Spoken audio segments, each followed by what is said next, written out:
In this episode, we're going to talk to Coach Raymond about something that frequently comes up for new and even perhaps more intermediate carnivores. So, Coach Raymond, I've been eating meat only, and I'm starting to sometimes when I don't know, I just feel sick and I feel like I don't like meat seems unappetizing. So, I've heard it talked about that they call it meat aversion. So, what is meat aversion? Yeah, so meat aversion, also known as fat aversion, happens right about the third week on. So a lot of people love carnivore and they think it's very easy until the third week they start noticing they don't want any meats at all, or the fat kind of grosses them out. Some people, even the smell of meat makes them very averted.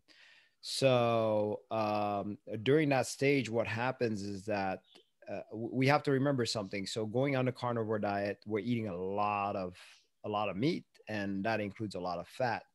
And the body doesn't really know how to process that fat very quickly at all. So eventually, it'll get backed up. That's why it happens like in the third week or so. It kind of gets backed up, and if you keep eating this way this much, then you end up getting this meat aversion. So this is where we start strategizing and we'll space out the meals a little further apart to make sure that your body does have time to catch up with all of that extra load of fat. Meat aversion also seems to happen because the gut microbiome is changing. So this is also the time where the your carbs and sugar microbiome is starting to go to sleep or die off, or they're not as strong. So, but they're strong enough where they can send a very strong signal to your brain saying, hey, don't eat meat. You're killing me. They don't want to die. They don't want things to change. So they will try to sabotage you. During that time, we say, this is probably the only time that I would say try to eat a lower level of fat, space out your eating, and also eat smaller amounts.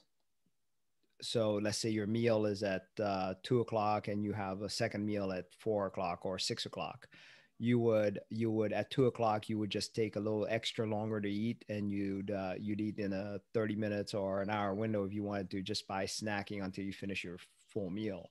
And that seems to be able to keep you fed throughout that meat aversion. A lot of people make that mistake where they just kind of stop eating the meat, and they think that they're not going to have a problem. The next day they're super hungry and they go for the carbs because they don't feel like the meat.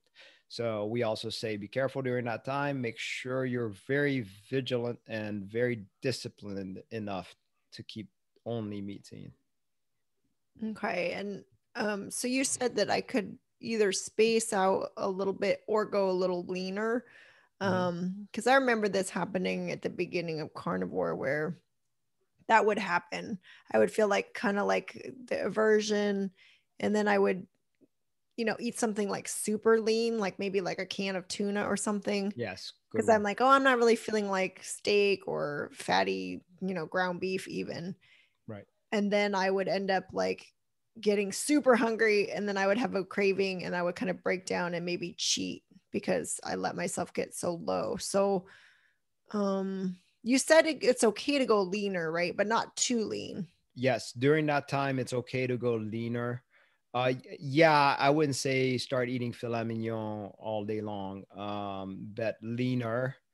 And only really, this is a key point to follow your appetite and make sure you have the discipline to stick it through.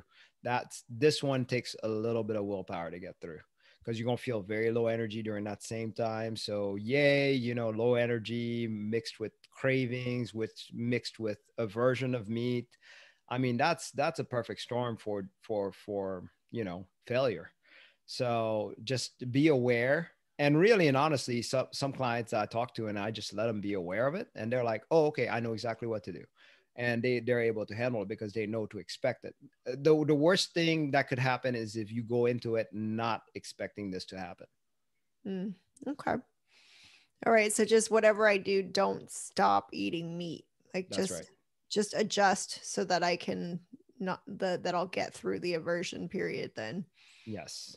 And bone broth actually comes in very handy. Bet not beef bone broth, chicken bone broth, because Mm, of the leaner bone broth. Okay, great. Thanks for this bite, Coach Raymond. Thank you, Janice.